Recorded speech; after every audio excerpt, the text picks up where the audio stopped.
ದಕ್ಷಿಣ ಕಾಶಿ ನಂಜನಗೂಡಿನಲ್ಲಿ ಮನೆ ಮುಂದೆ ನಿಲ್ಲಿಸಿದ 2 ಕಾರುಗಳಿಗೆ ಪೆಟ್ರೋಲ್ ಸುರಿದು ಬೆಂಕಿ ಹಚ್ಚಿರುವ ಘಟನೆ ನಂಜನಗೂಡು ಪಟ್ಟಣದಲ್ಲಿ ನಡೆದಿದೆ. ನಿವಾಸಿಗಳು ಬೆಚ್ಚಿ ಬಿದ್ದಿದ್ದಾರೆ. ನಂಜನಗೂಡು ನಗರದ ಶ್ರೀರಾಂಪುರ ಬಡಾವಣೆಯಲ್ಲಿ ಇರುವ ಛಲವಾದಿ ಮಹಾಸಭಾ ಜಿಲ್ಲಾಧ್ಯಕ್ಷ ಅಭಿ ನಾಗಭೂಷಣ್ ಮತ್ತು 5ನೇ ಕ್ರಾಸ್ನಲ್ಲಿ ಇರುವ ಸಂತೋಷ್ ಎಂಬಾತರ ಕಾರ್ಗೆ ಮಧ್ಯರಾತ್ರಿ ಏಕಕಾಲದಲ್ಲಿ ಪೆಟ್ರೋಲ್ ಸುರಿದು ಕಿಡಿಗೇಡಿಗಳು ಬೆಂಕಿ ಹಚ್ಚಿದ್ದಾರೆ.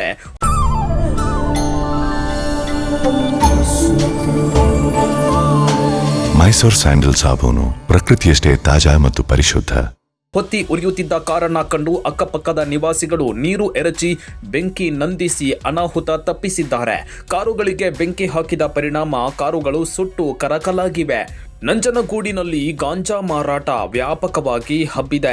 ಈ ಜಾಲವನ್ನ ಪೊಲೀಸರು ಪತ್ತೆ ಹಚ್ಚುವಲ್ಲಿ ವಿಫಲರಾಗಿದ್ದಾರೆ. ಗಾಂಜಾ ನಶೆಯಲ್ಲಿ ಈ ಕೃತ್ಯಗಳು ನಡೆಯುತ್ತಿವೆ.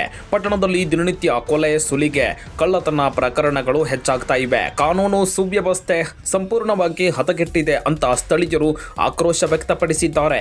ನಂಜನಗೂಡಲ್ಲಿ ಬೀಟ್ ಪೊಲೀಸ್ ಇಲ್ಲದೆ ಇಂತಹ ಘಟನೆಗಳು ನಡೀತಾ ಇವೆ. ಪೊಲೀಸ್ ಇಲಾಖೆ ಎಚ್ಚೆತ್ತುಕೊಂಡು ದುಷ್ಕರ್ಮಿಗಳ ಹೆಡೆಮುರಿ ಕಟ್ಟಬೇಕು. ಕೂಡಲೇ ಕಿಡಿಗೇಡಿಗಳನ್ನ ಪತ್ತೆ ಹಚ್ಚಿ ಬಂಧಿಸಬೇಕು ಅಂತ ಸಂಘಟನೆಯ ಮುಖಂಡರು ಆಗ್ರಹಿಸಿದ್ದಾರೆ. ಈ ಸಂಬಂಧ ನಂಜನಗೂಡು ಪಟ್ಟಣ ಪೊಲೀಸ್ ಠಾಣೆಯಲ್ಲಿ ದೂರು ದಾಖಲಾಗಿದೆ. ಯಾರೋ ಕಿಡಿಗೇಡಿಗಳು ರಾತ್ರಿ ಸುಮಾರು 1:30ರಿಂದ 2 ಗಂಟೆ ಸಮಯದಲ್ಲಿ ಉದ್ದೇಶಪೂರ್ವಕವಾಗಿ ಏಕಾಏಕಿ ಬಂದು ನಿಂತಿರತಕ್ಕಂಥ ಆ ಕಾರು ಮೇಲೆ ಹಾಕಿರತಕ್ಕಂಥ ಟಾರ್ಪಾಲ್ ಏನಿದೆ ಅದಕ್ಕೆ ಪೆಟ್ರೋಲು ಅಥವಾ ಸೀಮೆಣ್ಣೆಯನ್ನು ಸುರಿದು ತುಂಬ ಕರಕಲಾಗಿ ಟೈರು ಮತ್ತು ಮುಂಭಾಗ ಮತ್ತು ಹಿಂಭಾಗ 2 ಟೈರ್ಗಳು ತುಂಬ ಕರಕಲಾಗೋ ರೀತಿ ಕಿಡಿಗೇಡಿಗಳು ಸುಟ್ಟಿದ್ದಾರೆ.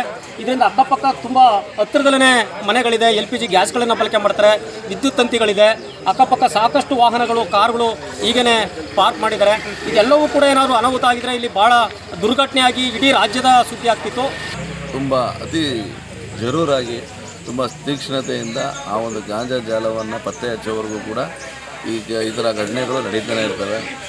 ಈಗ ದರೋಡೆಗಳಿರ್ಬೋದು, ಅವೆಲ್ಲ ಈ ಒಂದು ಗಾಂಜಾಯಿಂದಲೇ ನಡೀತಾ ಇದೆ ಒಂದು ನಮ್ಮ ಮನೋಭಾವನೆ. ಅದರಿಂದ ಪೊಲೀಸ್ ಇಲಾಖೆಯವ್ರಿಗೆ ಆಲ್ರೆಡಿ ಕೆಲಸ ಮಾಡ್ತಾ ಇಲ್ಲ ಅಂತ ನಾವು ಹೇಳ್ತಾ ಇಲ್ಲ. ಆದರೂ ಕೂಡ ಇನ್ನೂ ಹೆಚ್ಚಿನ ರೀತಿಯಲ್ಲಿ ಯಾವುದೇ ಈಗ ಯಾರನ್ನೋ ಒಬ್ಬರನ್ನ ಬಂಧಿಸ್ತಾರೆ, ಯಾವುದೇ ಫೋನ್ ಬರಲಿ ಇನ್ನೊಂದು ಬರಲಿ ಅವು ಮುಲಾಜಿಗೊಳಗಾಗ್ದೇ ಅವ್ರನ್ನ ಸಂಪೂರ್ಣ ತನಿಖೆ ಆಗೋವರೆಗೂ ಕೂಡ ಅವ್ರನ್ನ ಬಿಡದೇ ಕಾರ್ಯಕ್ರಮ ಇದು ಮಾಡಿದ್ರೆ ಇಂಥ ದುಷ್ಕೃತ್ಯಗಳನ್ನ ತಡೀಬೋದು ಅಂತ ನನ್ನ ಒಂದು ವೈಯಕ್ತಿಕ ಅಭಿಪ್ರಾಯನ ವ್ಯಕ್ತಪಡಿಸ್ತೀನಿ. ಇದರಿಂದ ಸಾರ್ವಜನಿಕರಲ್ಲಿ ತುಂಬ ಆತಂಕ ಮೂಡ್ತಾ ಇದೆ. ರಕ್ಷಣೆ ಕೊಡಬೇಕಾಗಿದ್ದಂಥ ಪೊಲೀಸ್ ವ್ಯವಸ್ಥೆನ ಬಂದೋಬಸ್ತ್ ಇನ್ನೂ ಜಾಸ್ತಿ ಮಾಡಬೇಕು. ಬೀಟ್ ವ್ಯವಸ್ಥೆ ಜಾಸ್ತಿ ಆಗಬೇಕು. ಇವರು ಬೀಟ್ ಹಾಕಿದ್ವಿ, ನಂಜನಗೂಡ ನಾವು ಈಗ ತಾನೇ ಮಾತಾಡಿದ ಅಧಿಕಾರಿಗಳ ಜೊತೆ ಅವ್ರ ಹೇಳ್ತಾರೆ ಬೀಟ್ ಹಾಕಿದ್ವಿ, ಹೋಗಿದ್ದಾರೆ, ಸುತ್ತಾಡಿದ್ದಾರೆ ಅಂತ. ಹೌದು, ಬೀಟ್ ಹಾಕಿರ್ತಾರೆ. 2 ಪೊಲೀಸ್ ಬೀಟ್ ಹಾಕ್ತಾರೆ ನಂಜನಗೂಡು ಟೌನ್ ಒಳಗಡೆ. ಆ 2 ಪೊಲೀಸರು ನಂಜನಗೂಡು ಎಷ್ಟಿದೆ, ದೇವಸ್ಥಾನದಿಂದ ಹಳ್ಳದಕೆರೆಯಿಂದ ವಿದ್ಯಾನಗರ ತನಕ ಹೋಗ್ಬೇಕು, ಇಂಡಸ್ಟ್ರಿಯಲ್ ಏರಿಯಾ ಹೋಗ್ಬೇಕು. ಈ ಕಡೆ ಇದ್ದವ್ರಿಗೆ ಆ ಕಡೆ ಕಳ್ತನ ಮಾಡ್ತಾರೆ, ಆ ಕಡೆ ಇದ್ದವ್ರು ಈ ಕಡೆ ವೃತ್ತಗಳು ಎಸೆತಾರೆ. ಇದು ಬೀಟು ವ್ಯವಸ್ಥೆ ಜಾಸ್ತಿ ಆಗಬೇಕು. 2 ಪೊಲೀಸು 3 ಜನ ಪೊಲೀಸು ಸಾಲಲ್ಲ.